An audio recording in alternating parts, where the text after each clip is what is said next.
Well, thank you very much. I'm thrilled to be here to talk about my book, The American Covenant, which will be released on June 3rd, I believe.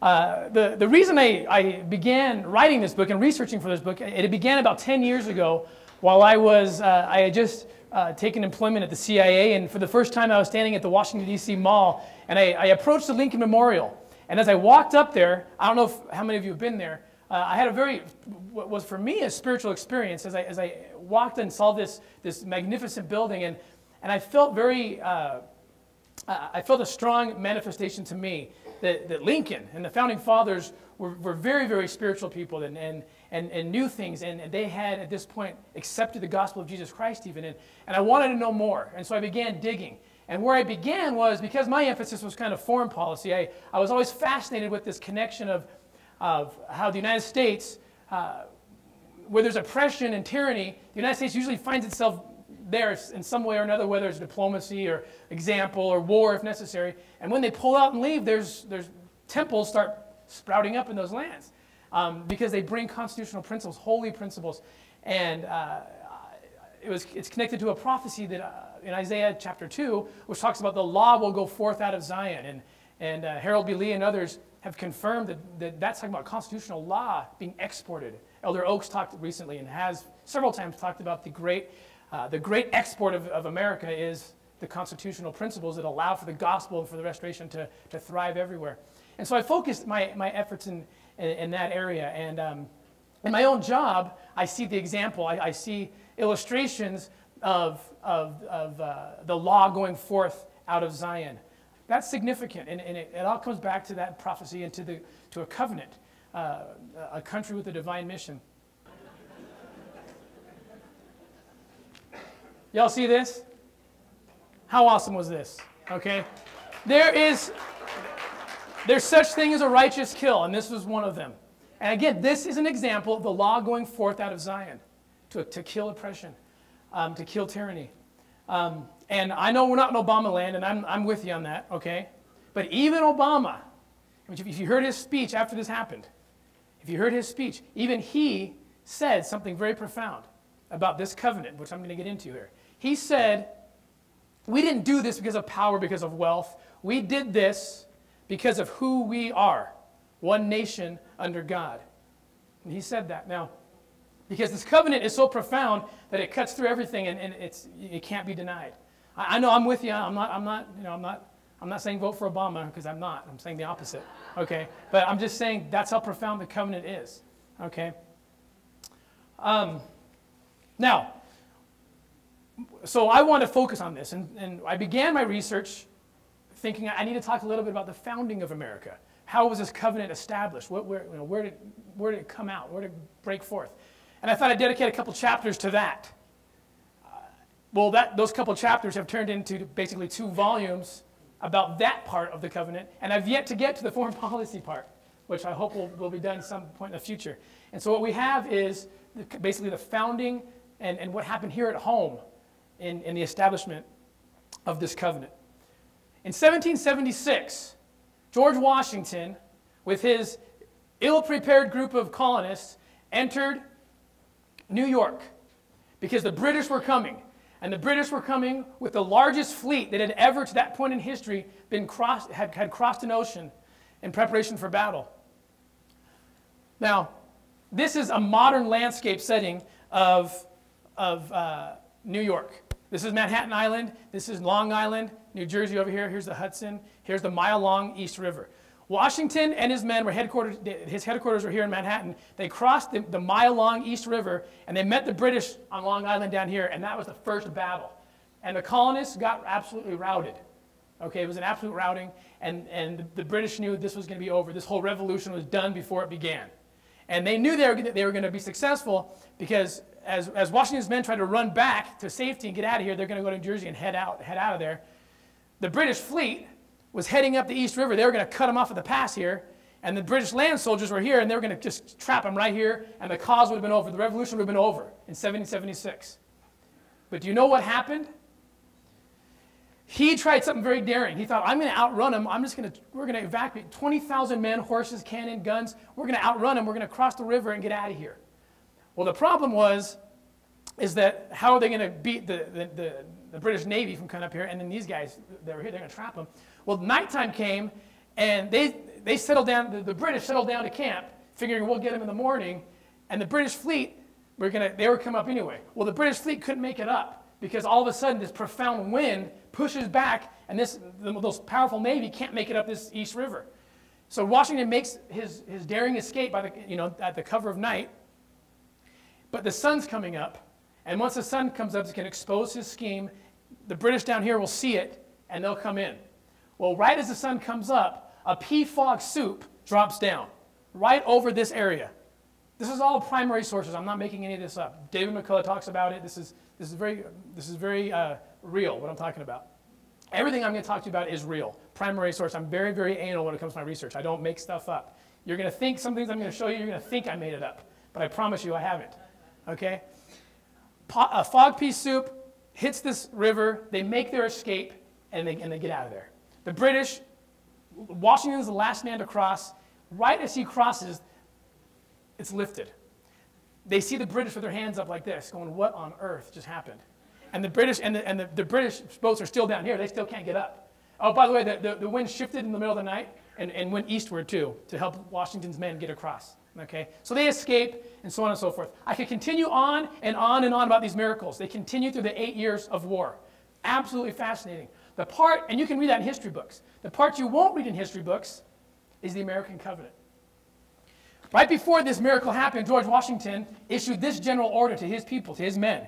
He said, instant to be observed today as a day of fasting, humiliation, and prayer, humbly to supplicate the mercy of Almighty God, that it would please him to pardon all our manifold sins and transgressions, and to prosper the arms of the united colonies, and finally establish peace and freedom of America upon a solid and lasting foundation. So that, quote, the fate of unborn millions will now depend under God on the courage and conduct of this army. Let us therefore rely upon the goodness of the cause and the aid of the Supreme Being, in whose hands victory is. And he says this, continues, we must, quote, endeavor to check our behavior and reflect that we can have little hopes of the blessings of heaven on our arms if we insult it by the impiety and folly. Okay, surely God will not, okay, he sounds a lot here like Captain Moroni, doesn't he? Captain Moroni said the same things to his people because it's the same covenant. Captain Moroni said, surely God should not suffer that we who take upon the name of Christ shall be trodden down and destroyed until we bring it upon ourselves by our own transgressions. Now, I could go on and on, but before every single one of these miracles, George Washington issued the covenant again and again. It's almost absurd how many times he did it. And what's even more absurd is how often it's not placed in our history books. He knew there was a covenant. Now, here's the great crossing. This covenant begins long before America. We have to go back to the premortal existence. And we need to know something about who our enemy is. Because there's an enemy to the plan of salvation, and we know that's Lucifer. Lucifer had a plan. His plan promised us some kind of salvation. What was that salvation, though? His plan was one without agency, without freedom. We're robots just doing what he says. Is there exaltation under that plan? Can you possibly progress if you don't have the freedom to choose and to longingly make covenants and to longingly grow? To be able to fall on your face and pick yourself back up? Can you grow? No. He knew that. He knows it today. So he attacks agency. He doesn't want us to, he wants our salvation to be something where we're down here and he's up here. He doesn't want us to progress into exaltation. And so his plan was a plan without agency. And there is a reason that he is now here on the earth, and he has made us another promise. And he told us that he will buy up armies, and he will buy up navies, and he will rule with blood and horror. He's made that promise. It's the same plan from the premortal existence. It's the same plan. He wants to buy up armies and navies and crush agency. And if he can do that, he can keep us from progressing. He can keep gospel principles out of the hands of God's children. And we've seen him do that. Has he not bought up armies and navies? Just look around. And has he not reigned with blood and horror? Of course he has. And so for God to respond to this, does he not need a physical response? These are real armies and navies here. He needs a physical response to take out that threat. And this is where national covenants come in. This is where the American covenants comes in. The Old Testament talks about the Hebrews having this national covenant. And we need to distinguish between our national covenants and our priesthood covenants. Our national covenants deal with blessings that we don't see in temple covenants or baptismal covenants. They're blessings such as liberty, liberty from tyrants, protection from evil, from physical evils, and prosperity, wealth that nations give, a land with milk and honey. Because wealth is necessary in order to guarantee protection and freedoms to be able to thrive. These aren't things we get in our temple covenants. These are part of a national covenant. We need to distinguish that. The Book of Mormon is clear, if we know what we're looking for, between the national covenant and then the priesthood covenants, which are more important, and they rest upon that foundation. The American covenant is the national covenant. And it's so significant that it was discussed all the way back in the days when Israel was being established. Jacob, this grandson of Abraham, who carried the Abrahamic covenant with him, the Abrahamic covenant is humongous, and it includes a lot of things, including national covenants. Jacob blesses Joseph, his son Joseph. Have you heard of the land of Joseph? The land of Joseph is America. Joseph Smith talked about this. And he put his hand on Jacob, and this is in Genesis 49. This is very significant. In Genesis 49, and this is from your seminary manuals, it says that his posterity will inherit a land over the wall, which is the ocean. Okay? And that this land will be a land, if you read the entire promise, the entire blessing, it's a land of protection. It'll be protected from the archers who will seek their lives. And they'll be protected by the hand of the God of Jacob, it says. And it will be a prosperous land. And it talks about the chief things of the hills, and that they will be a prospering people. And there's a section in there that talks about liberty. Joseph Smith, in his translation of that particular blessing, talks specifically about the liberty of this land. So this land will be inherited by Joseph's seed. Joseph had two sons. We know this, Ephraim and Manasseh. They were to be carriers of this promise, of this American covenant. This American covenant was going to be so significant that it would be played out at least 2 different times. Okay? One time through Manasseh and one time through Ephraim. But where do we see the fulfillment of these blessings? The rest of the Bible tells us about Judah's blessings, that the Messiah will come out of his line and the great blessings that went to Judah. But what about Joseph? We know that Ezekiel talked about another book that will come forth, that will be a companion to the book of Judah, which is the Bible. And we know through the light of the gospel that book is the Book of Mormon. It fulfills Joseph's promises. And so we should see in the Book of Mormon, in the stick of Joseph that Ezekiel talks about, we should see the fulfillment of these awesome blessings of a people stemming from Joseph, crossing the Great Wall and inheriting a land of liberty, protection, and prosperity where the gospel of Jesus Christ can find a safe haven, can flourish. And of course we see it. We read the Book of Mormon account. How many times does Lehi say who he's from? Is that important to him that he's from Joseph? He says it 100 times, right? Even when he tells his sons to go back to Laban and get the plates, he says to them, you got to go back because that's our genealogy. We are heirs to those blessings, the blessings of the American covenant. Go back and get that. We need to show who we are. And he also said, I'm from Manasseh. He said that at least 2 times in the account. So this was Manasseh. This was Manasseh's time. Now, references to Ephraim in the Book of Mormon, almost every time, when you look at it, it's referring to some future time. Though Father Ishmael was Ephraim as well. Now, something significant here. When Lehi shows up on the shores, they get out, they fall on the ground, they kiss the ground. This is an important account that you'll get into in a minute here. And before he starts building temples and churches and organizing the kingdom of God in that way, he establishes, based on Genesis 49, he establishes the American covenant first. He says this is a land of liberty, protection, and prosperity. Keep the commandments, prosper in the land. Okay, he establishes that first, and then come the more important priesthood covenants, okay? Well, the national covenant fails. The people let him down. The people sinned against the covenant. The prophets fell apart. The church fell apart. And so the account goes in here, goes into the ground for another people to come. I love this picture, okay? This is a transfer. To me, it's a covenant transfer, okay? Because you have Manasseh, and he's giving this covenant over to Ephraim. We know Joseph Smith is Ephraim. I like it, but I also don't like it, because the covenant transfer didn't start in 1820. It didn't start in 1830. The covenant transfer started long before that with the establishment of, or the reestablishment of, this American covenant. We know where Manasseh went. We can follow Manasseh across the Atlantic and over to the New World. Well, what about Ephraim? If Ephraim was also to be an heir of this American covenant issued by Jacob, where did Ephraim go? Well, I can't get into it, I don't have time, but there's lots of scriptural and historical evidence that tell us that large parts of the blood of Ephraim went to Western Europe. And from Western Europe, the Lord then selected those people and brought them across the Atlantic. Now, this is just a repeat of what happened with Lehi and Nephi. They crossed over, and the blessing was now in effect again. The American covenant was now in effect again. And here's where some fascinating things start happening. Here's a depiction of them on their boat, and the pilgrims crossing over. And what did they say as they were crossing over? What did they do when they came to the land? The account of the pilgrims landing at the New World is basically just a verbatim account of when the Jaredites landed. They land, they hit their knees, they kiss the ground, and they make a covenant with God. Now, John Winthrop, one of the leaders of this group, you would swear on your life that he was holding a Book of Mormon in his hand when he established the American covenant here on this land. He almost copied what Lehi said. He said, liberty, protection, prosperity, obey God's commandments, and we will prosper in the land. They knew who they were, and guess what else they said about themselves? They said, we are the new Israel.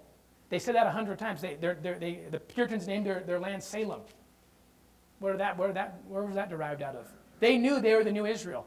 Samuel Sewall, one of the Puritans, he said that he recognized that the natives that they're mingling with, they were the lost tribes of Israel. And he was trying to bring them together, and he wanted to have build the kingdom of God together with him. He didn't have a lot of followers in that idea, okay? But he believed that. Now, here's the question you're going to ask. Well, if the stick of Joseph is basically a manifestation of the American covenant, how come the stick of Joseph only tells us the story of Manasseh? We only get Manasseh's side. Are you sure Ephraim was part of this? Are you sure there was really a second founding of the American covenant? Because the stick of Joseph only tells us one side, only Manasseh's side. And the answer to that is that no, it doesn't. The Book of Mormon also tells of the second founding. We read 1 Nephi 13, and do we even realize why we're reading that? The entire chapter of 1 Nephi 13 is a vision that Nephi's having of the second founding. What does he see? He sees Columbus. He sees the pilgrims bringing the Bible, the covenant across. He sees the Revolutionary War. He sees the war. He sees the restoration on the back of that revolution, standing and the new books being restored. They see it. What did Jesus Christ say as a resurrected being standing amongst the Nephites? He said, this land will at some point in the future, he's talking about the future, this land will be established by the Father, and it will be established in freedom by the Father. He talked about the second coming around of this American covenant. And there's many other places in the Book of Mormon. The Book of Mormon truly is an account of both Manasseh's fulfillment and Ephraim's fulfillment. Now, another question you're having right now, you're saying, well, Tim, when they talk about the newcomers, the latter-day Americans, they call them Gentiles again and again. So how can you say they're part of the seed of Joseph and Jacob? And the answer to that is go look in your Bible dictionary about what Gentile means in a Book of Mormon context. Go look at it. It's very clear. It says that it's people that come from nations that don't have the gospel, not people that don't have the blood of Israel in them. In fact, they did have the blood of Israel in them. They hailed from nations without the gospel. So don't be confused by that. Awesome imagery here. Okay, illustrations, examples. When Ephraim hits the shores, who's there to save and help him? His brother from the past, Manasseh, is there. This is Squanto. Squanto showed up and saved the pilgrims. They would have all died. Historians agree they would have all died. They had no idea what they were doing when they landed here. But Squanto knew what he was doing. And Squanto taught them how to hunt, how to fish, and saved them. Half of them died as it was. Okay, but Squanto saved the other half. Squanto shows up in the camp one day at the plantations, just shows up, and he speaks perfect English. That's not coincidence either. Okay, and he teaches them what they need to know. So this great kind of, again, this whole idea of the covenant transfer between Ephraim and Manasseh, just fascinating. So then we get into the Revolutionary period. I give you one example of Washington's miracle, his miraculous escape. And I wish I had time to get into all the miracles because there's so many.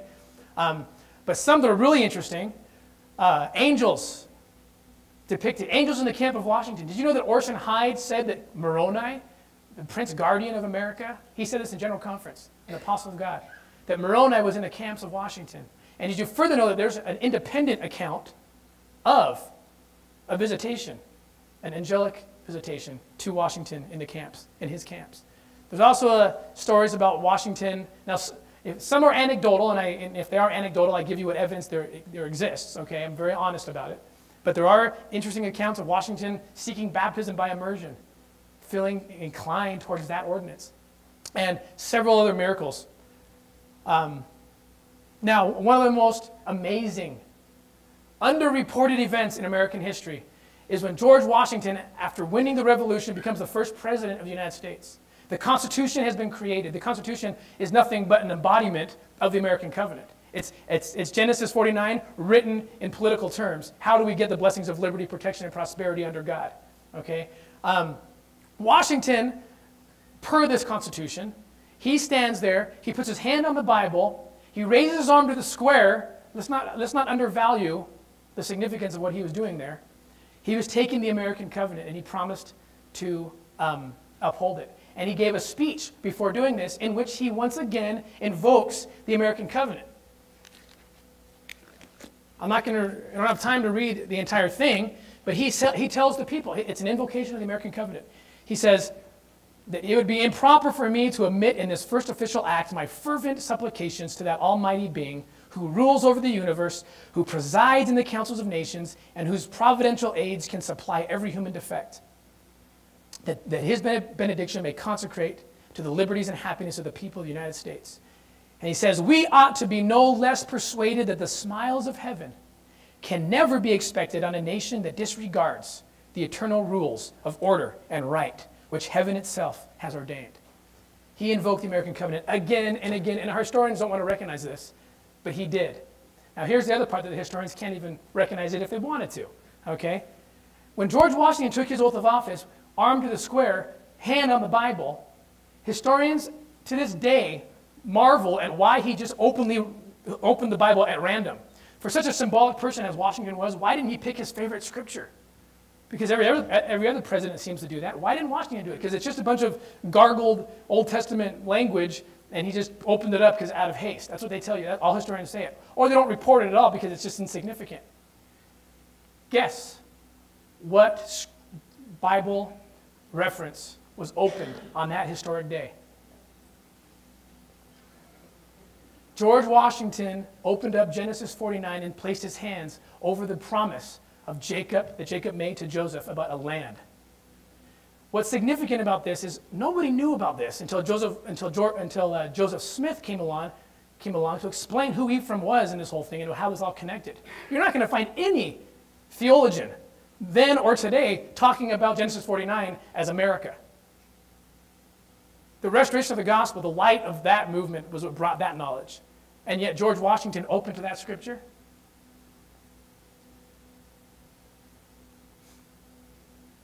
Doctrine and Covenants 101 tells us that the Constitution of the United States was brought forth by him.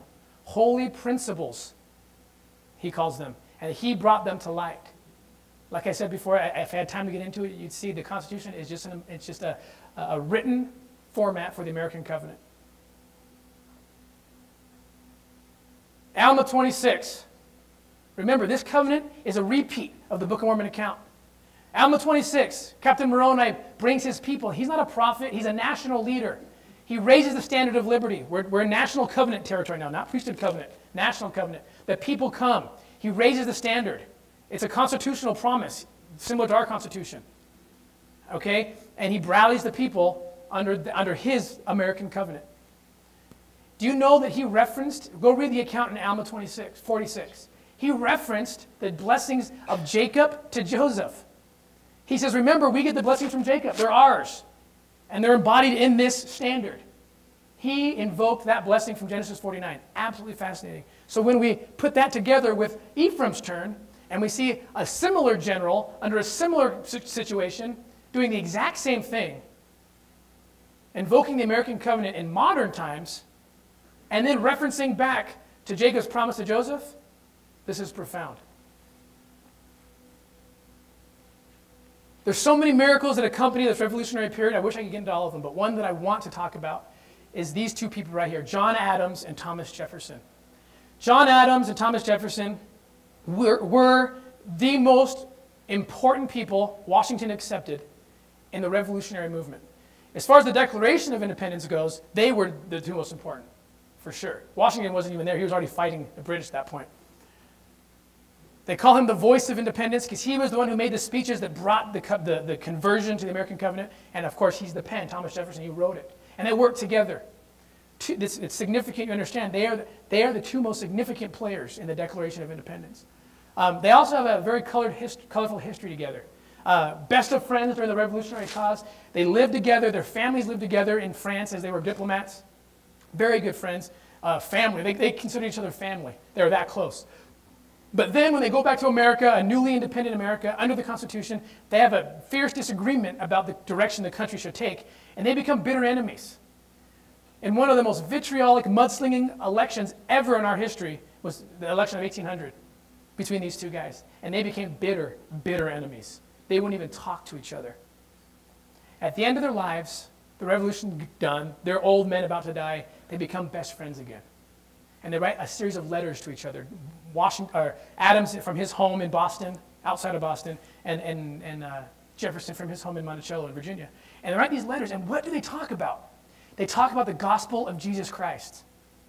They talk about the recognition that they're living under an apostasy, but that's going to break pretty soon.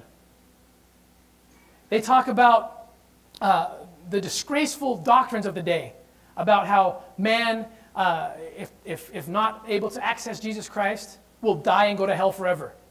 Even if they lived in some far away place where they never get the chance, doesn't matter, you're going to hell. How despicable that was, they said. Or the doctrine that man is saved by grace alone, no matter what you do in this life. They said that was despicable. Jefferson said the man who came up with that idea is an atheist in my mind.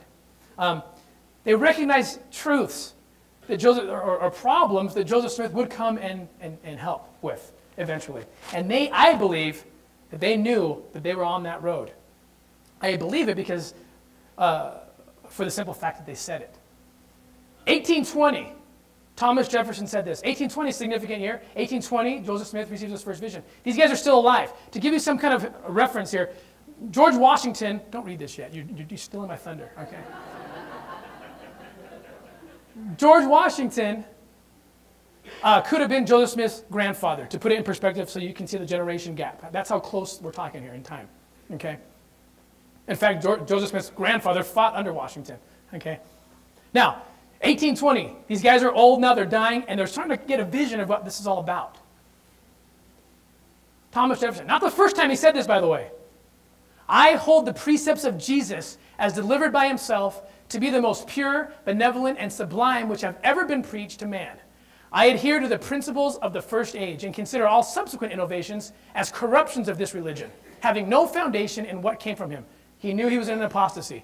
If the freedom of religion guaranteed to us by law and theory, referring to the Constitution, which at that point was really theoretical, can ever rise in practice under the overbearing Inquisition, in other words, if we can live the American covenant here, okay, then truth will prevail and the genuine doctrines of Jesus, so long perverted by his pseudo-priests, will again be restored to their original purity. This reformation will advance with other improvements of the human mind, but too late for me to witness. He said this at least 2 or 3 times. Actually, 3 times that we know he said this at the end of his life. 6 years after he said this, he died. 4 years after he died, the Church of Jesus Christ of Latter-day Saints was established. This is significant. This is them working on the Declaration together with Ben Franklin. Those were the 3 in the committee. This is the home that Adams died in, from which he wrote these letters back and forth with Jefferson. Something happened. Significant here. We read of signs and signs from God in the Book of Mormon era, and signs that were a seal of approval of God. This was one of them. These two revolutionaries writing these letters back and forth, they're the last two really surviving. James Madison was still alive, but he wasn't part of the Declaration of Independence. He was too young for that. Most of them, these guys had outlived almost all of them.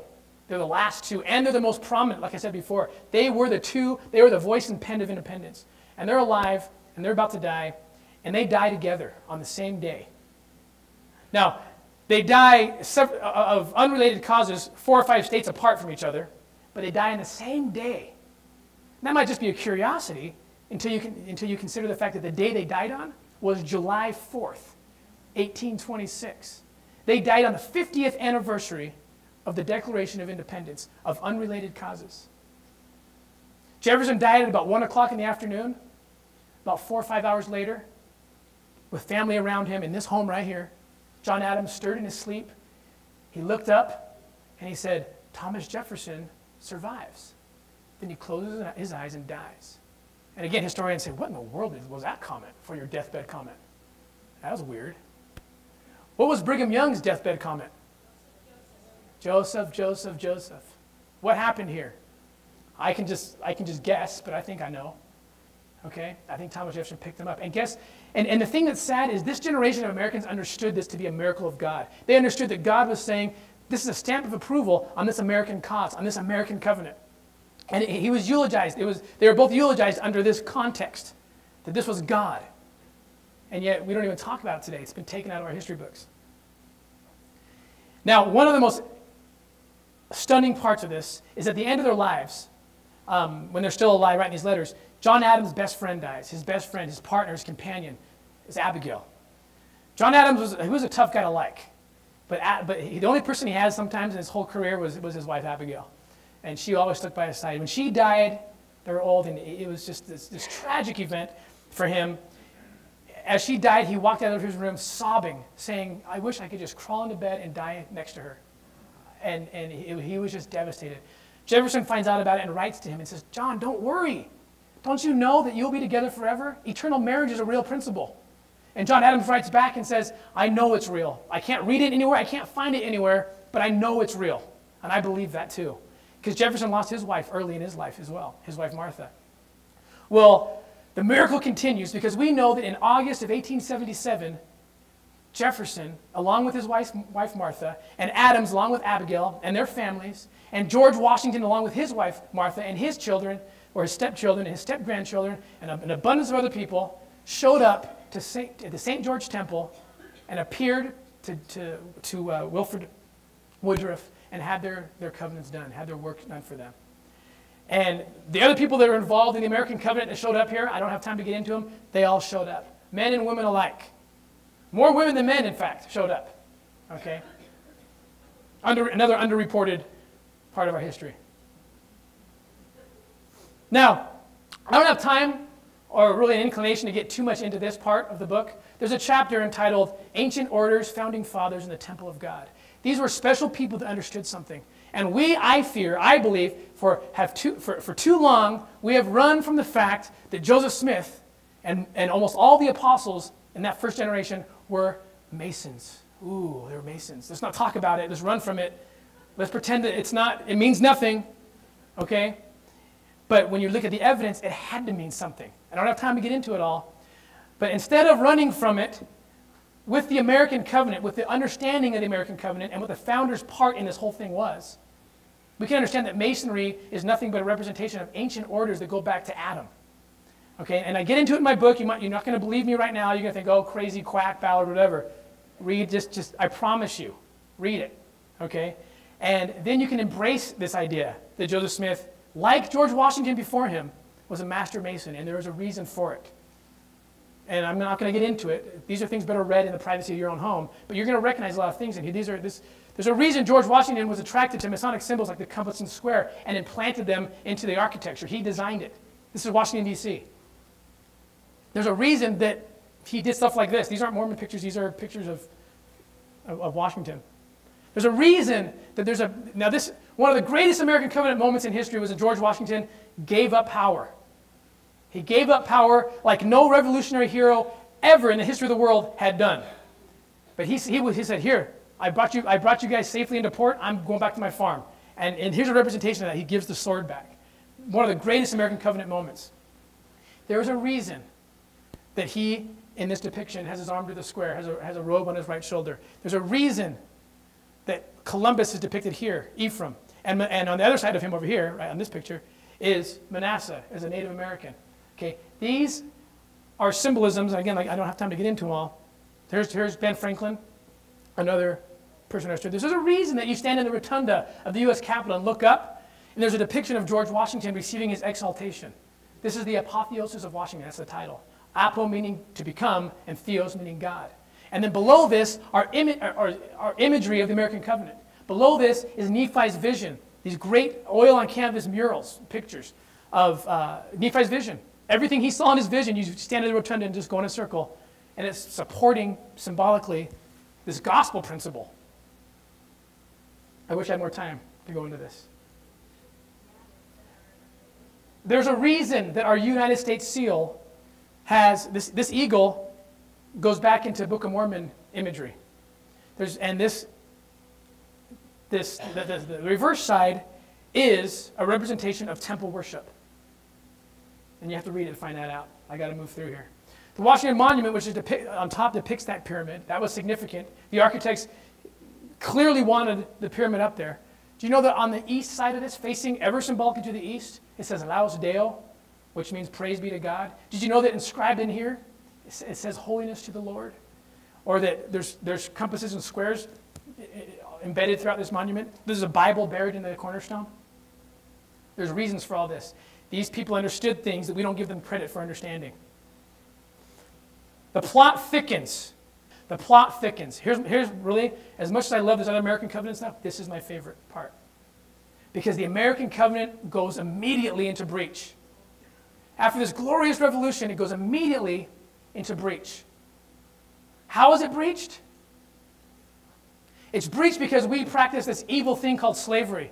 And Benjamin Rush, one of the great founders, one of the great revolutionaries, he said, the gospel of Jesus Christ will never exist in America as long as slavery is here. It will not. Another breach of the covenant is that God's people who are here, trying to build the kingdom, are being beaten, raped, kicked out, burned out, killed, imprisoned.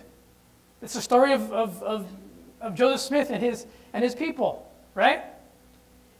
The covenant was in breach. And poor Joseph, read the accounts. He's saying, what on earth is going on?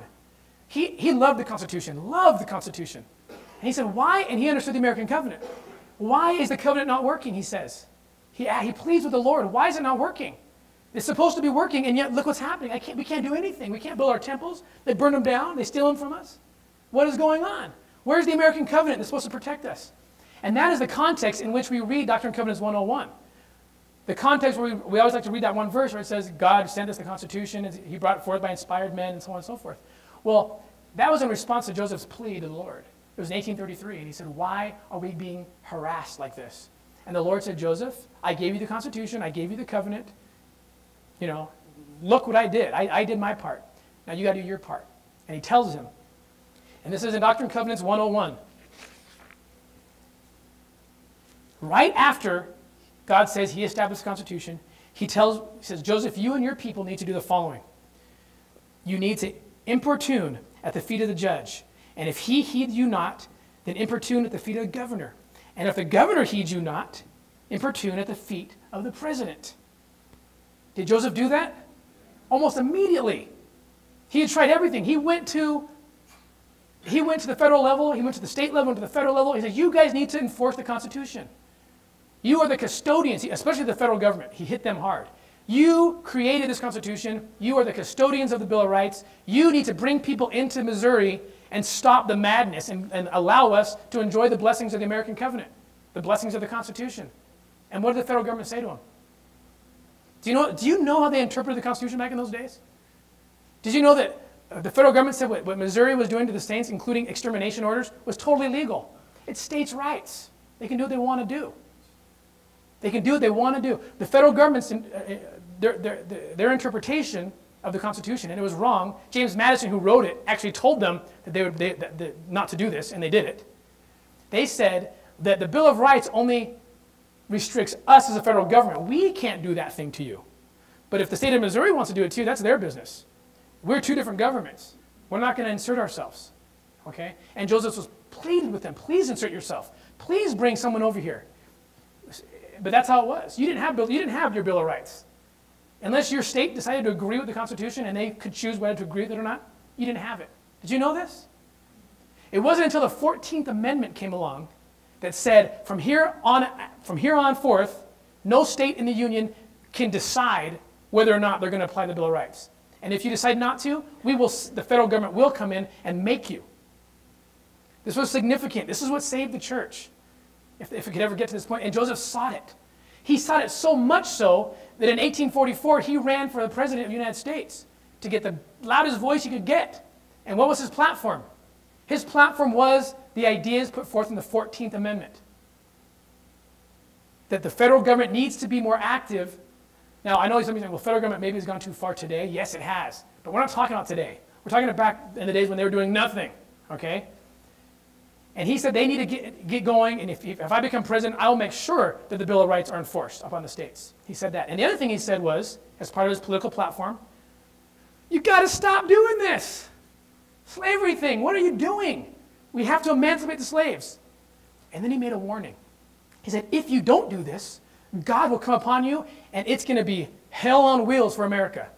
He's going to make you do this if you don't do it. Well, he won't make you, of course, but he'll influence you to the point where you will do it. Okay? And he told them time and again, he wrote letters to Congress. He said, this government's going to fall apart. You have to do what I'm saying. And why did he say that? Because remember that scripture I just read to you? Let them importune at the feet of the judge. Let them importune at the feet of the governor. And then go to the president. And here's the key part. And God says, and if the president heed them not, then will the Lord arise and come forth out of his hiding place. And in his fury vex the nation. And in his hot displeasure and in his fierce anger in his time will cut off those wicked. What I have said unto you must needs be, this is D&C 101, that all men may be left without excuse, that I may proceed to bring to pass my act, my strange act, and perform my work, my strange work. What is my strange work and my strange act? Cross-reference that. It's the restored gospel of Jesus Christ. Listen to this prophet. Do what he's saying to do. Apply the American covenant, or else I will apply it. That's what God is saying.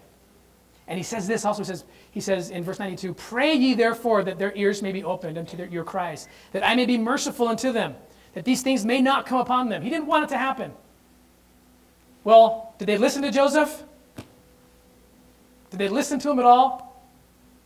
Joseph said, I wish so badly, I have the quote, I wish so badly that I could bring the American people unto repentance, but they're not going to listen to me. Joseph was a prophet of the American covenant, no doubt.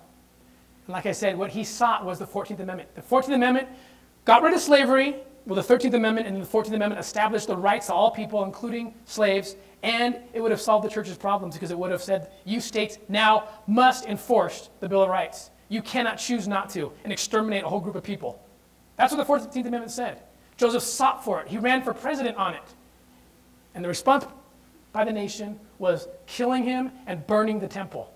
The point of no return had come. This prophecy must be fulfilled. Part of the prophecy, it's all, not only that Joseph Smith, well, I'll get to that in a minute. But part of the prophecy, which becomes highly significant, is, this is a little bit later in 1839, and Joseph's asking the same question to God, why is this happening to us? And God says, don't worry, the enemies of the church, quote, shall melt away as the hoarfrost melteth before the burning rays of the sun. Those who swear falsely against my servants, he's talking about this generation, the generation that swears falsely against Joseph, they will be brought into bondage and death. Their baskets shall not be full. Their houses and their barns shall perish. The prophecies, by necessity, had to be fulfilled. So God picked up his saints, took them out of the United States, and dropped them in Mexico. This was Mexico at the time, right? Dropped them out of the United States and unleashed hell on the nation. That's what happened. Until he got the result he wanted. And what was the result? The 14th Amendment. And what was the vexation? The Civil War. The Civil War humbled the nation, just like God humbled the nation of the Hebrews, just like he humbled the nations of the Nephites. And the fruit of that humbling was the 14th Amendment. It was the very thing Joseph said, do it now or God will make you do it and it won't be pleasant.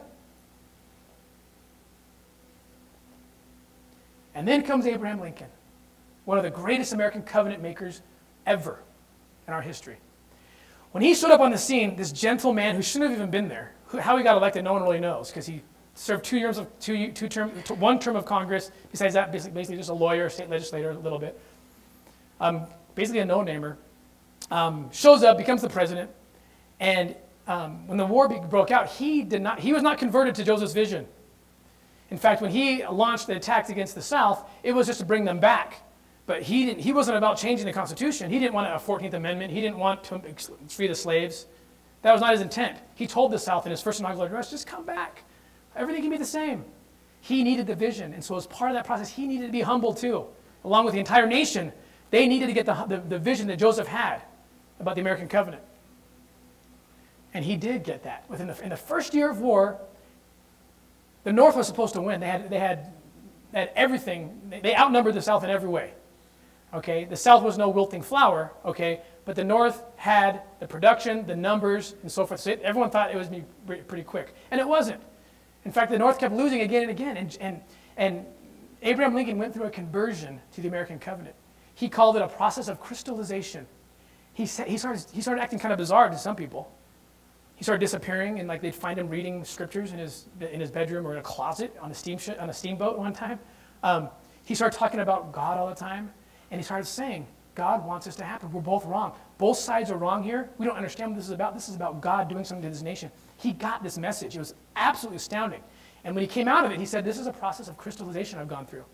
Part of his humbling process included this awful event, right? And during that first year of war, when his 12-year-old son, Willie, dies. His best little friend, Willie. And it's just heart-wrenching to see. His secretaries talk about how he walked into his office after Willie finally died of typhoid fever, and he just put his big gangly body just kind of collapsed on the floor and just fell apart. He would hide himself away every Thursday. That's the day Willie died, and for months, and he would just cry. They'd hear him just weeping. And this on top of this war that he's presiding over, this gentle man who couldn't even hunt. He hated death so much he wouldn't even see animals die. Okay, and he's presiding over this war, and he knows that God's telling him to. Because he said it. He said that God is telling me this has got to go forward. This is a humbling process for the nation. And he caught the vision. Now, the first step in this vision was free the slaves. So,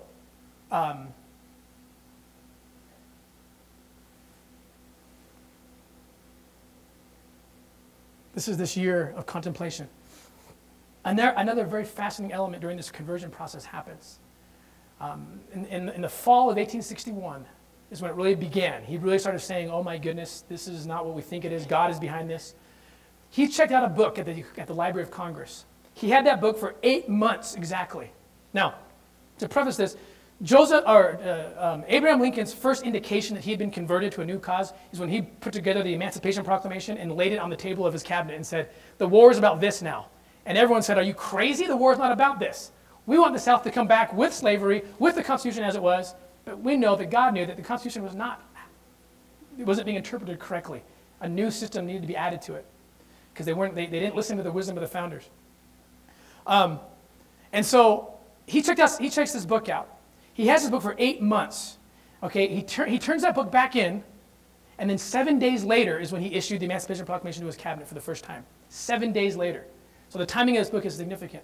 Also significant about this book is it's the one book that existed on the earth at this time that, like no other book, explained the American covenant about a nation being righteous and having to deal with scourges and vexations of God if they're not righteous. Specifically about the American covenant. The book that he had during that time period was the Book of Mormon. I'm not making this up. I've seen the records. He signed for them himself. And Abraham Lincoln was probably our most avid reader. He didn't check books out to not read them. I can guarantee you that. And especially when it happened for 8 months. And then the fact that he had the 8-month period in which he had that book was his self-proclaimed process of crystallization, where he's constantly reading the Bible, okay? That's what they saw. It looked like he was reading the Bible, okay? I'm sure he was reading the Bible too. Second inaugural address. If you go to Lincoln Memorial, go stand up there and turn to your right and read it. It's on the wall. What is it? It's a page out of the Book of Mormon. He sits there and says, the whole nation, North and South, has been under condemnation for ill behavior, and we need a new vision, a new light. He was catching Joseph Smith's vision for the American covenant. While he gave this inaugural address, like Washington before him, he opened the scriptures up to a place significant. He opened up to Isaiah chapter 5. Isaiah chapter 5 talks about a nation that's under a scourge and vexation of God, and they're being humbled, and so on and so forth. That was his speech reflected that language. When he bent down to kiss the Bible after he was sworn in, this is his second swearing in, this is about a couple of months before he was assassinated, he reached down and he kissed, according to Salmon Chase, who administered the oath, he said he intentionally kissed 25 and 26. Now here's what's significant about Isaiah 5. In our Sunday school manuals, if we read Isaiah 5, we know that Isaiah is talking about latter-day America. Isaiah is talking about the restoration of the gospel. He's talking, and this is what he talks about, he sees in vision, he tries to describe trains and planes, and missionaries will go forth, and they won't have to lash their shoes in a day.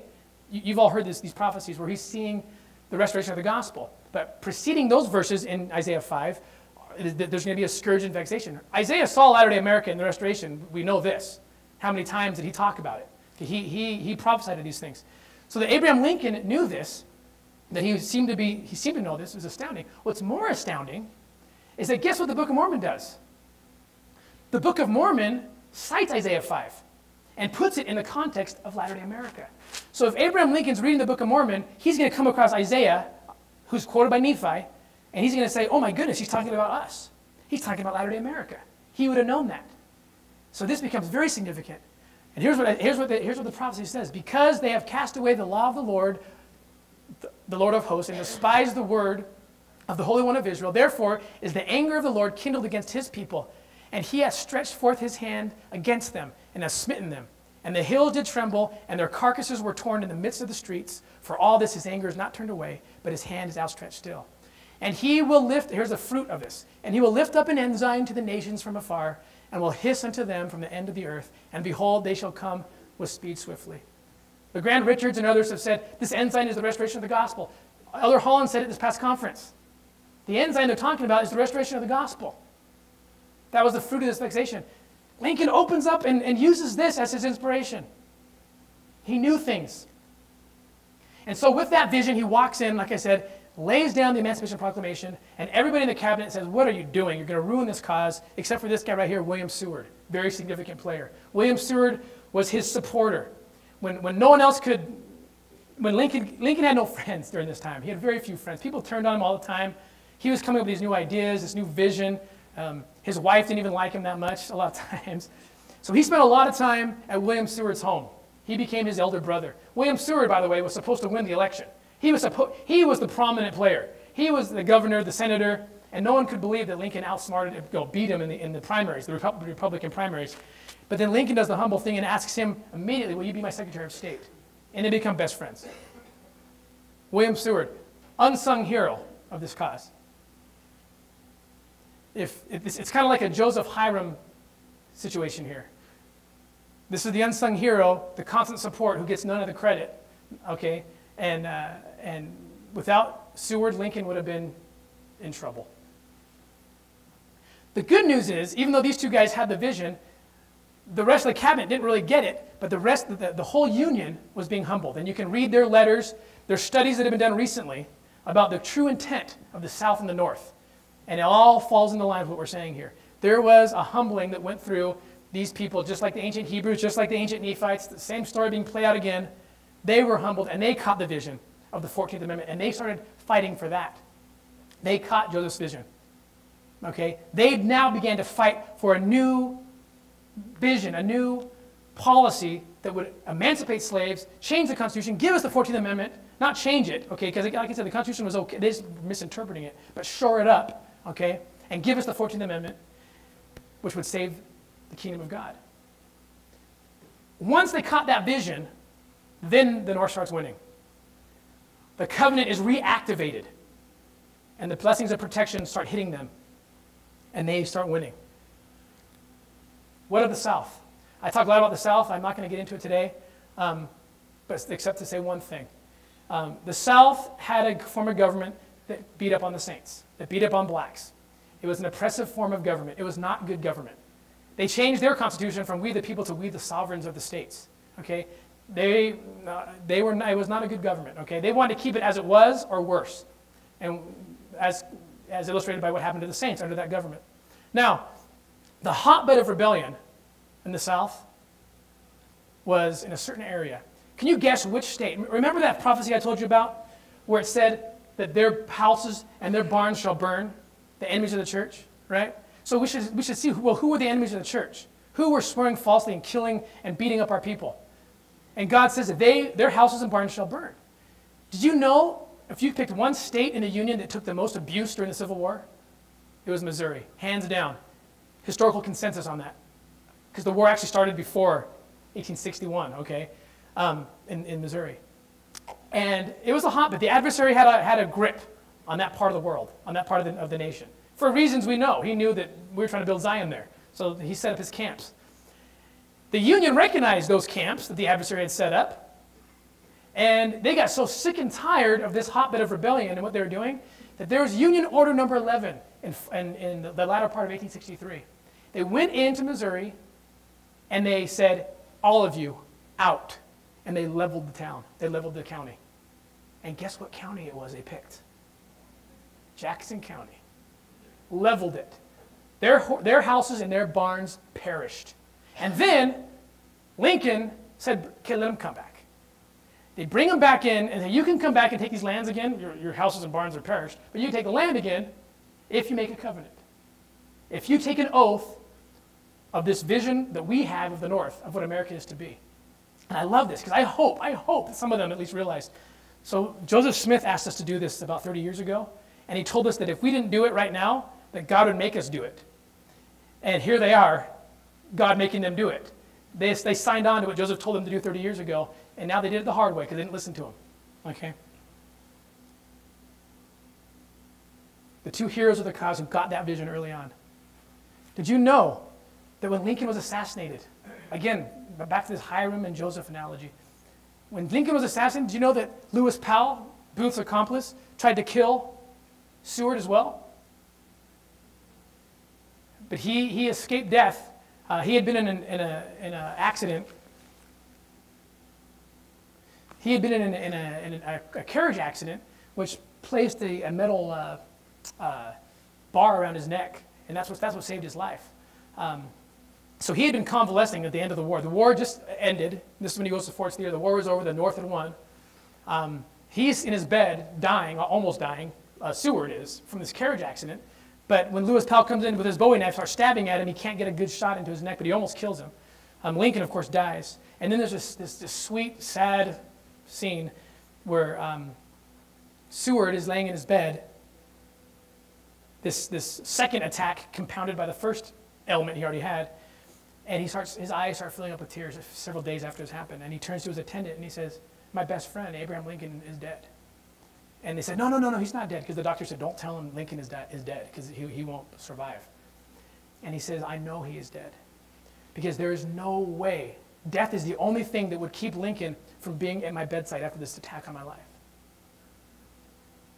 And the attendant said, okay, he's dead. And I believe he was probably thinking that the last reunion they had is right when the war ended. Lincoln had just come from Richmond, Virginia, the Confederacy's capital.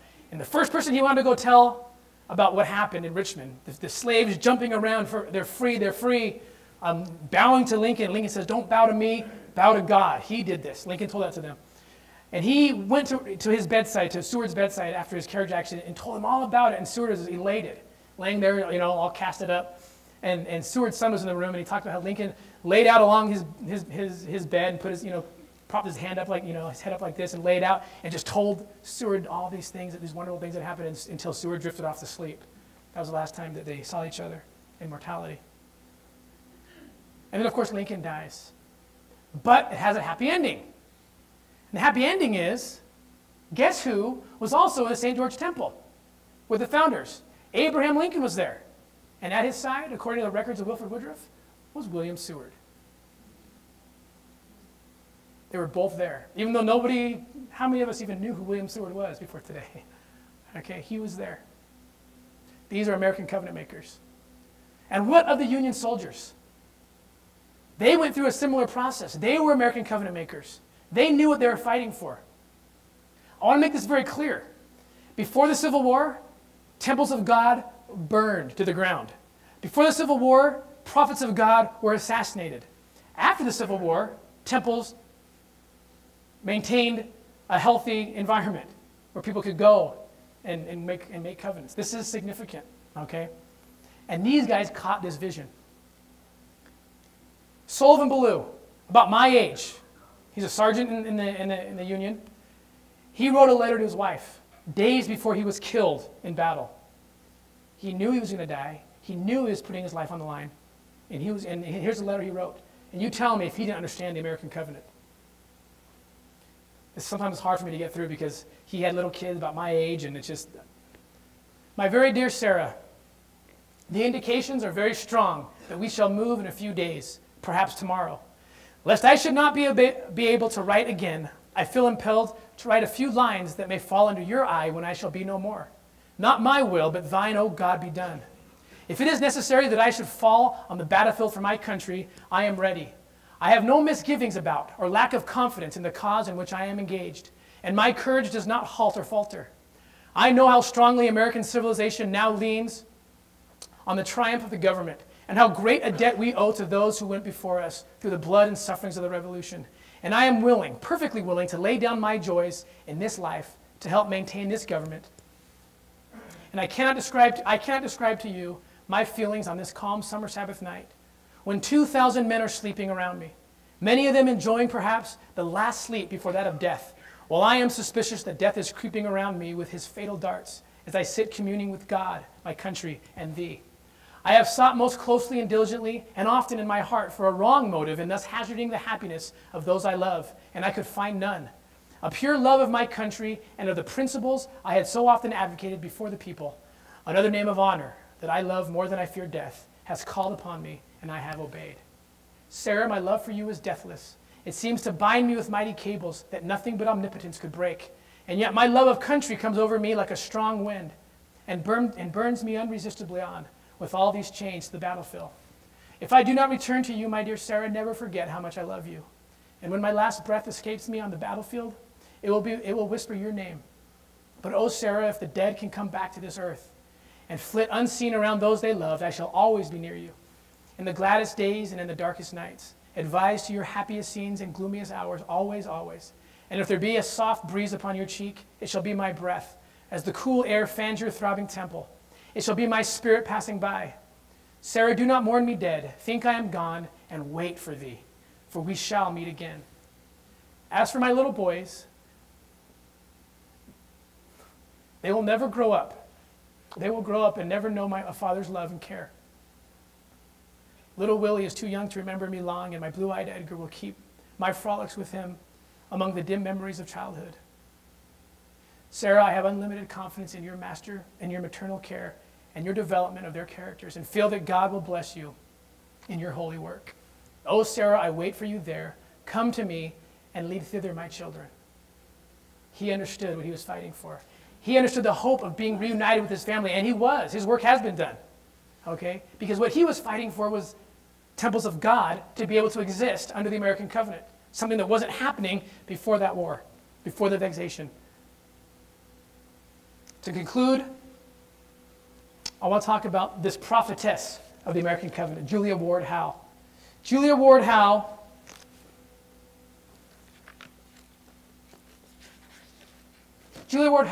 visited a Union camp in 1863. And she went to bed that night, woke up in the middle of the night, without any light, scribbled these lines down. She said it was a revelation given to her about the purpose of this war. Those lyrics end up becoming the hymn that we sing today in our church congregations, the Battle Hymn of the Republic. But some of the original lyrics have been changed. You tell me she didn't understand this vision that Joseph Smith had, that Abraham Lincoln had, that Sullivan Ballou had, that the nation had learned to have.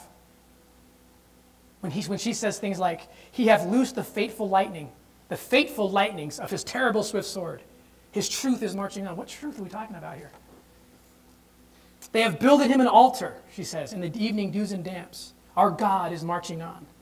I have read a burning gospel written fiery rows of steel. As ye deal with my contemners, so with you my grace shall deal. Let the hero born of woman crush the serpent with his heel. Think what we're talking about here. This war was nothing but a reiteration of the war in heaven, here in America. That's what it was.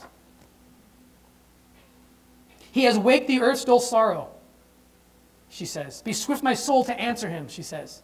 And in this part, as he died, this is when she talks about the Savior, the most poignant verse probably, and when the advent of Jesus Christ, and she says, as he died to make men holy, let us die to make men free.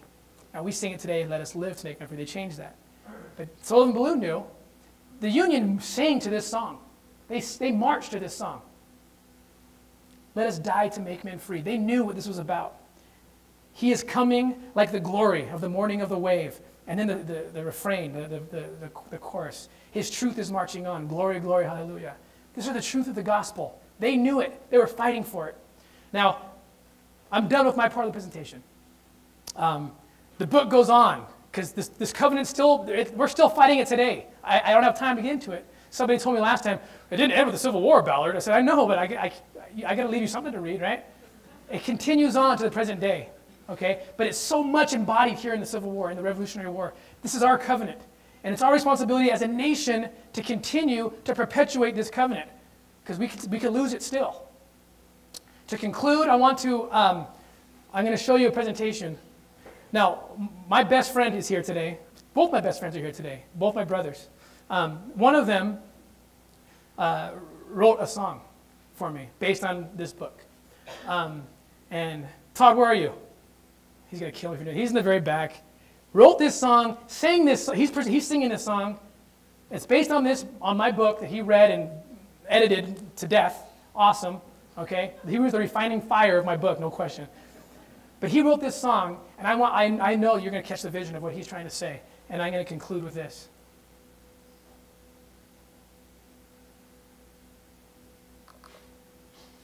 This would be Lincoln, take one, at Brent Reynolds Recording Studios.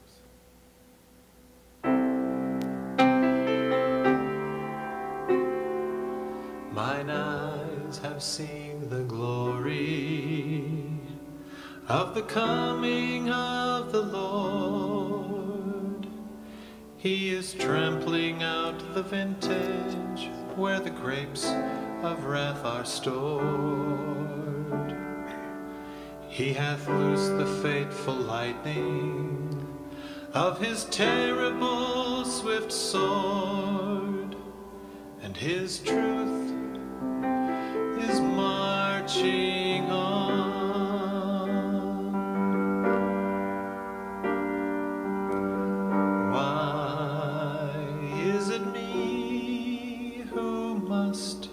Suffer their plea.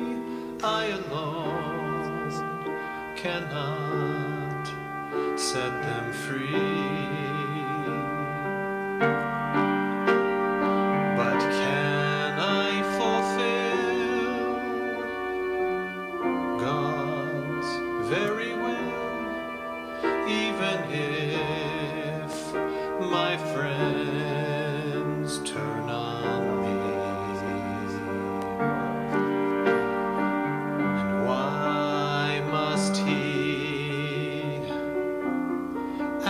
Of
must he take from me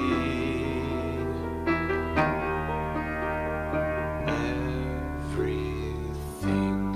Will I see that flag unfurl? Will I hear freedom ring?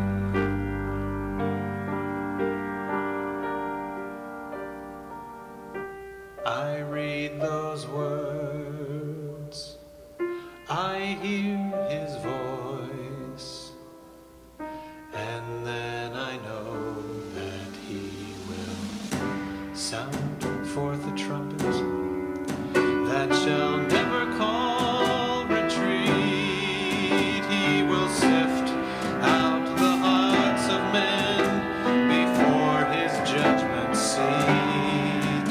Oh, be swift, my soul, to answer him. Be jubilant, my feet, for God is marching on. Glory, glory, hallelujah. Glory, glory, hallelujah. Glory, glory, hallelujah. His truth will march on.